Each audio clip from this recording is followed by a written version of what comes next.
Okay, hi everybody. This is Ralph McFall with Dharma Publishing. This is our fourth installment in our little series of Fresh Perspectives on Problems, where we're looking at our tendency, it seems, to have a lot of problems in our lives, and taking passages from books by Tarthang Tulku and looking into things a little more deeply with them. And today I want to use, can I show the book here? So we're going to take a little passage from Dimensions of Mind, one of the volumes in the Understanding Self and Mind series. And I'm going to look at, okay, there's chapter 14, which is called How It Happens. And the passage starts out, as long as you rely on language and labeling, you are going to have problems. So you really have to stop there and ask, how is that so? You know, why is language and labeling, which are totally instinctive for us, giving rise to problems? And the way to think about that, and I'm looking at parts of the book before and after this quote,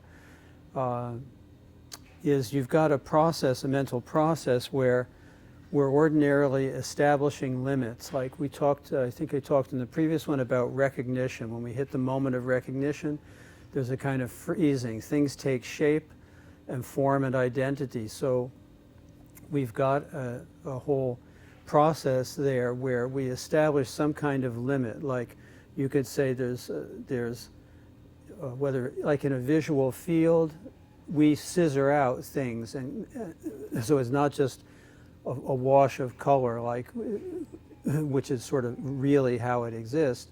We look and we see a flag, a tree, we see things, you know, so we're picking out and we're making, to do that we have to define things and make edges to them.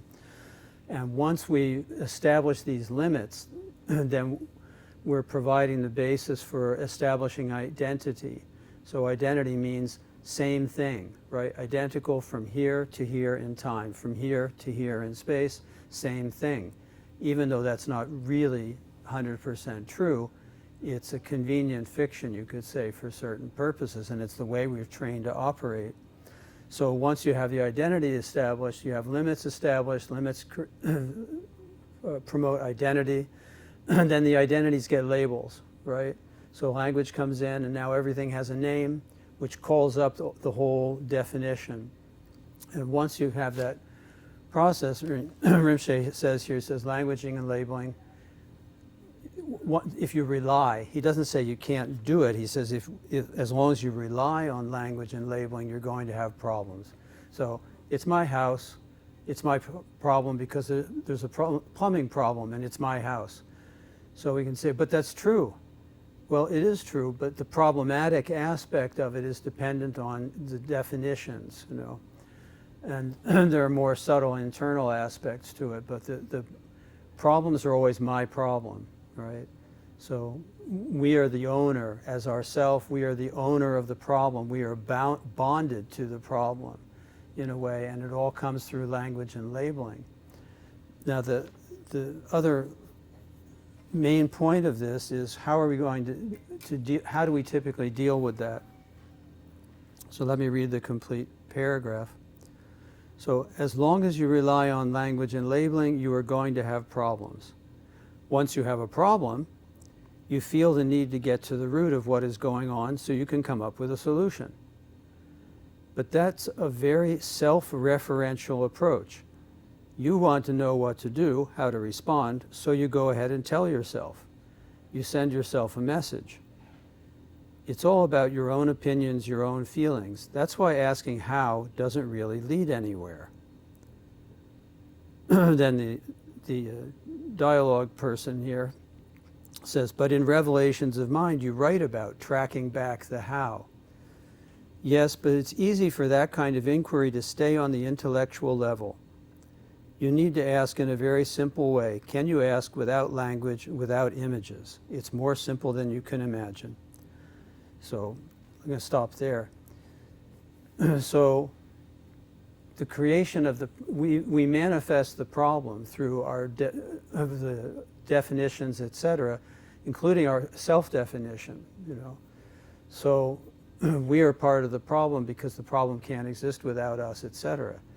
And when we go looking for a solution, we are inside the same bubble, is what he seems to be saying. We formulated the problem so that we are going to look at the solution, but it's not really going anywhere. It's all operating within the same bubble. And the talking about how as a question is interesting because, in a way, because how is a little more process-oriented, sometimes it's a more valuable question. Like when we ask why, at least when I think about it, why has a tendency to produce a static answer. Like why? Because. And because the because happened, then it has to be the way it is, you know. Whereas how has the potential to look more at the origins and arising of things. So that's when Rinpoche says tracking back to how, he's talking about not relying on the labels and concepts, but investigating experientially into the arising of phenomena.